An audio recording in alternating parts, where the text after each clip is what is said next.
దేవునికి స్తోత్రం. ప్రియమైన సహోదర సహోదరులకు శుభాభివందనములు. హీరసుతేనే వాగ్దానము యోహాను సువార్త 3:3. అందుకు యేసు అతనితో, ఒకడు క్రొత్తగా జన్మించితేనే గాని అతడు దేవుని రాజ్యమును చూడలేడని మీతో నిశ్చయముగా చెప్పుచున్నాను నేను.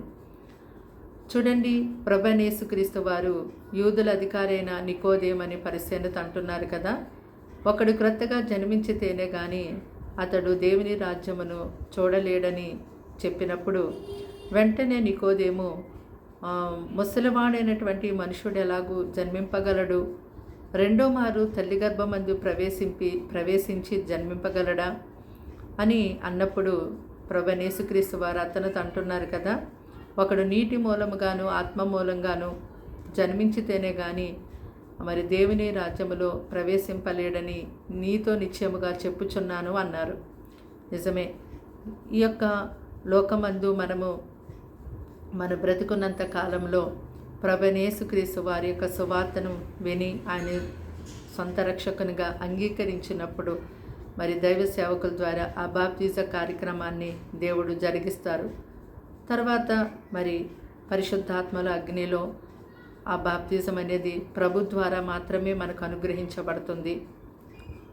బాప్తిజము లేకుండా మరి ప్రభువుని వెంబడిస్తున్నాను, నేను దేవుని కొరకు ఎన్నో గొప్ప కార్యాలు చేస్తున్నాను, మరి బ్యాప్టిజం తీసుకుని కూడా సరిగా జీవించలేని వారు అనేక మంది ఉంటున్నారు.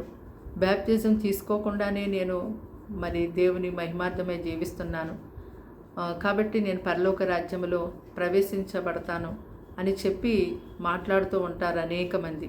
కానీ ఇక్కడ దేవుని యొక్క వాక్యాన్ని మనము గైకొనేవారిగా ఉండాలి. మన ఆలోచన కాదు, మన తలంపులు కాదు, కానీ దేవుని యొక్క వాక్యం ఇక్కడ ఎంతో గొప్పగా సెలవిస్తుంది కదా. ఒకరు నీటి మూలంగాను ఆత్మ మూలంగాను జన్మించితేనే దేవుని రాజ్యములో ప్రవేశిస్తారని ప్రభు నిశ్చయముగా మనకు తెలియజేశారు. కాబట్టి ప్రతి ఒక్కరు క్రీస్తును అంగీకరించి ఆయన సువార్తను విని ఆయన యొక్క ప్రజగా జీవించాలి అనుకునేటటువంటి ప్రతి ఒక్కరు కూడా తప్పకుండా నీటి మూలంగా ఆ బాప్తిజాన్ని దైవ సేవకుల ద్వారా పొందుకునేవారిగా ఉండాలి. ప్రార్థన.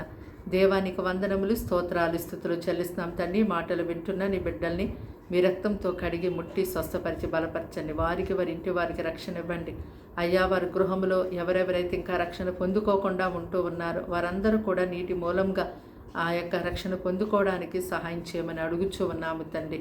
అలాగే ప్రభా, వారి యొక్క భార్యాభర్తల మధ్య సమాధానం, సంతోషం, నెమ్మది దాయిచేయండి. అలాగే తండ్రి, నేను పిల్లల ఎగ్జామ్స్లో మీరు తోడుగుండి జ్ఞానము, తెలివి, ఆలోచన ఇచ్చి ఆరోగ్యం ఇచ్చి ఎగ్జామ్లన్నీ కూడా సహాయం చేసి నడిపించండి. అలాగే ప్రభా తండ్రి, నాయన అయ్యా అనారోగ్యంతో ఉన్న వారిని స్వస్థపరచండి. అపవిత్రాత్మలతో పీడించబడుతున్న వారికి విడుదల ఇవ్వండి. ఎవరు ఏ శోధనలు ఏ సమస్యలో ఉన్నారో ప్రభా, మీరే గొప్పగా వారిని విడిపించి రక్షించి కాపాడమని అయ్యా తండ్రి, దినమంతా కూడా వారికి ప్రత్యేకమైన నీ సన్నిధి తోడుగుంచి వారిని ఆశీర్వదించమని బలపరచమని యేసుక్రీస్తు నామమున ప్రార్థన వినయంతో సమర్పించి అడిగి వేడుకుంటున్నాము తండ్రి. ఆమేన్.